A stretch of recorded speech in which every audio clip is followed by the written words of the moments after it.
अनादिमध्यनिधनं कृष्णं विष्णुं हरिं शिवं वैकुण्ठं भास्करं सोमं सर्वव्यापिनमीश्वरं विश्वरूपं महाबाहो योगिद्वयमनोत्तमं सर्वरूपमनन्तं च यस्मिन्निन्द्राश्चतुर्दश वैष्णवो द्वादशादित्या रुद्रा एकादशा अस्मृता सप्तर्षयः समुद्राश्च पर्वताः सरितो द्रुमः नक्षत्राणि द्विषो भूमिः पतालं भूर्भुवादिकं मा कुरुष्वात्र सन्देहं सोऽहं पार्थन संशयः। युधिष्ठिर उवाच अनन्तवज्रान्तमहात्म्यं विधिं वेदविदाम्बर किं पुण्यं किं फलं चास्य किं दानं कस्य पूजनं केन चादौ पुराचीर्णं मर्त्यकेन प्रकाशितम् एवं सविस्तरं सर्वं ब्रूह्यनन्तव्रतं मम। श्रीकृष्ण उवाच आसीत् पुराकृतयुगे सुमन्तुर्नाम वै द्विजः वसिष्ठगोत्रसम्भूतां स्वरूपां च भृगुसुताम्। आदि अंत मध्य जिसका नहीं है ऐसे कृष्ण विष्णु शिव वैकुंठ सूर्य चंद्र सर्वत्र व्याप्त ईश्वर मुझको जानो। हे युधिष्ठिर, नहीं है उत्तम जिससे ऐसा स्वरूप जो योगी लोगों से ध्यान किया गया वह संपूर्ण रूप वाले अनंत हम ही हैं, जिससे 14 इंद्र 8 वसु 12 सूर्य 11 रुद्र 7 ऋषि 7 समुद्र तथा वृक्ष आदि सहित संपूर्ण पर्वत हम ही को जानो, और 27 नक्षत्र 10 दिशाएं पृथ्वी 7 पाताल तथा भूर्भुवादिक 7 स्वर्ग यह सब हम ही हैं। इस विषय में कुछ भी संदेह न करो। ऐसा वचन सुनकर राजा युधिष्ठिर बोले, हे सर्वव्यापी भगवान, अनंत व्रत का महात्म्य तथा विधि कहिए। अनंत व्रत का अनुष्ठान करने वाले प्राणी को क्या पुण्य और क्या फल मिलता है वह भी कहिए। पूर्व काल में यह अनंत व्रत किसने किया और मर्त्यलोक में किसने प्रकाशित किया, यह सब विस्तार पूर्वक हमसे कहिए। युधिष्ठिर का ऐसा वचन सुनकर भगवान श्री कृष्ण बोले, सतयुग में सुमंत नाम का एक ब्राह्मण था। उसने वशिष्ठ गोत्र में उत्पन्न सुंदर दीक्षा नाम की भृगु ऋषि की कन्या के साथ वेदोक्त विधि से विवाह किया। हे राजन, दीक्षा नाम्नि चोपये में वेदोक्त विधिना नृप तस्या कालेन संजाता दोहिता अनंत लक्षणा शीला नाम्नि सुशीला च वर्धते पितृवेश्मनि माता च तस्य कालेन ज्वरदाहेन पीडिता विनष्टा सा नदी तोये यजौ स्वर्ग पतिव्रता सुमन्तुस्तु ततो अन्यां वै धर्म पुंसः सुतां पुनः उपये में विधानेन दुःशीला नामतः दुःशीला कर्कशा चण्डी नित्यं कलहकारिणी सापि शीला पितुर्गेः गृहार्चन परा बभौ कुड्यस्तंभ बहिर्द्वार देहली तोरण दिशु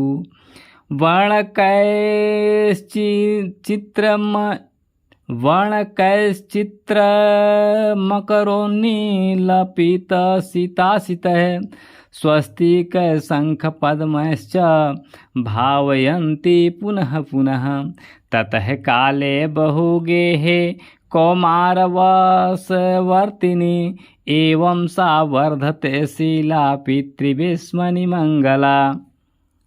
हे राजन, दीक्षा नाम की स्त्री से समय पाकर अनेक सुंदर लक्षणों से युक्त एक कन्या उत्पन्न हुई। यह शीला नाम की अत्यंत सुशीला कन्या पिता के घर बढ़ने लगी। उसकी पतिव्रता माता काल ज्वर के दाह से दुखी हो और नदी के जल में प्राण त्याग कर स्वर्ग को चली गई। तदंतर यानी इसके बाद उस सुमंतु नामक ब्राह्मण ने धर्म नाम की एक दुःशीला नाम की कन्या से विधि विधान पूर्वक विवाह किया। वह स्त्री नाम के ही सदृश दुष्ट स्वभाव, कर्कश वचन बोलने वाली यानी कड़ी वचन बोलने वाली और बड़ी प्रचंड थी। वह शीला नाम की कन्या पिता के घर गृह कार्य करने में बड़ी चतुर थी। वह आंगन, बाहर, दरवाजे के ऊपर और देहली के ऊपर स्वस्तिक, शंख, कमल के नीले, सफ़ेद और काले अनेक प्रकार के चिन्हों को लिखकर देखा करती थी। इसके अनंतर इसी तरह बहुत दिन बीतने पर कौमार्यावस्था में प्राप्त वह शीला पिता के घर में बड़ी मंगल देने वाली हुई। उसको देखकर पिता सोचने लगा कि हम यह कन्या पृथ्वी में किस गुणवान वर को दें। ऐसा विचार कर वे दुखी हुए। ताम दृष्ट्वा चिंतयामास वराननुगुणान् भुवे कस्मै देया मया कन्या विचार्येते सुदुःखितः।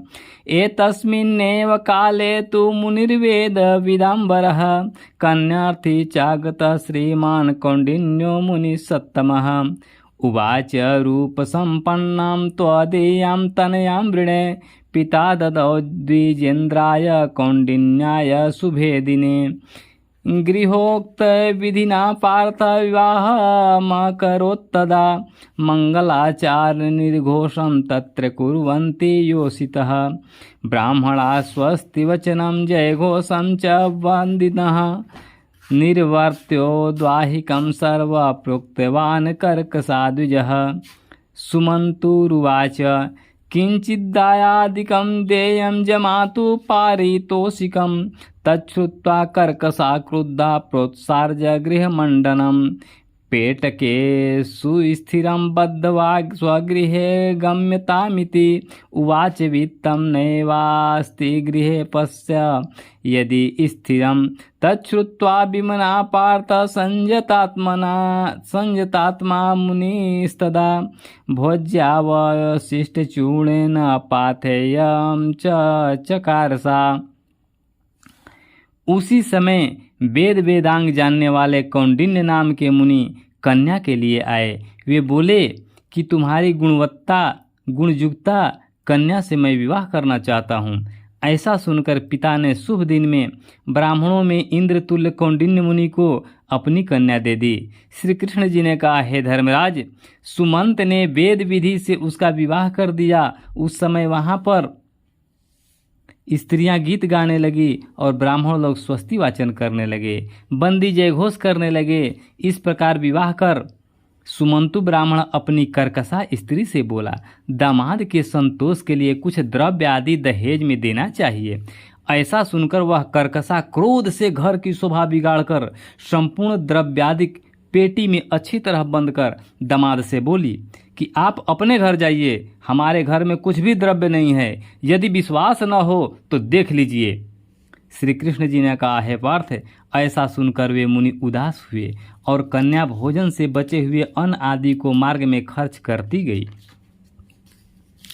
कौंडिन्यो अपि विवाहेनां पथि गच्छन् शनैः शनैः शीलां सुमन्तोरादाय नवोढां गोरथेन हि।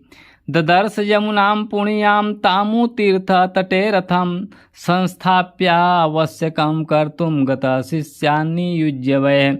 मध्याह्ने भोज्यवेलायां तामु तीर्थं सरितटे ददर्श शीला सा स्त्रीणां समूहं रक्तवाससाम्।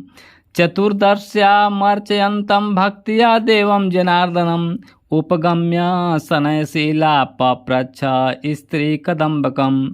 आर्जाकी में तन्मे ब्रूत किन्नाम व्रतमीदृशं ता उच्चूर्योषि तस्तान्तु शीलां शीलविभूषणाम्। अनंत व्रत में तद्वे अनंत स्तोत्र पूज्यते सा अब्रवीदहमप्येतत् करिष्ये व्रतमुत्तमं विधानं कीदृशं तत्र किं दानं क्वत्र पूज्यते।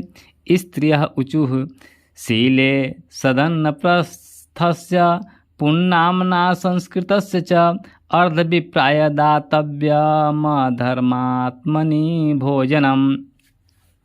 कौंडिन्य मुनि भी उस सुमंत की कन्या शीला को बैलगाड़ी पर बैठाकर सनय सनय यानी धीरे धीरे चलने लगे। जाते जाते पुण्यदायक जमुना नदी को देखकर उसके किनारे रथ खड़ा कर शिष्यों को नियुक्त कर वे स्नान संध्यादि करने गए। मध्याह्न के समय भोजन का समय जानकर रथ से उतरकर नदी के किनारे उस शीला ने लाल वस्त्र पहने हुए स्त्रियों के समूह को चतुर्दशी के दिन श्री जनार्दन भगवान का पूजन करते हुए देख उनके पास जा उन स्त्रियों से शीला धीरे से पूछने लगी, तुम लोग यह क्या कर रही हो? इस व्रत का क्या नाम है? ऐसा सुनकर शील ही है श्रृंगार जिसका, ऐसी उस शीला से वे स्त्रियां बोली, यह अनंत का व्रत है, हम अनंत भगवान को ही पूजते हैं। ऐसा सुनकर शीला बोली कि मैं भी यह उत्तम व्रत करूंगी। इस अनंत व्रत की क्या विधि है और यह व्रत किस प्रकार का है? इसमें क्या दान होता है? कौन देवता पूजे जाते हैं? सो मुझसे कहो। ऐसा सुनकर वे स्त्रियां बोली कि हे शीले, उत्तम अन्न की प्रस्थ मात्र यानी एक सेर लेकर मालपुआ आदि पकवान बनाकर आधा ब्राह्मण को देवें और आधा स्वयं भोजन करें।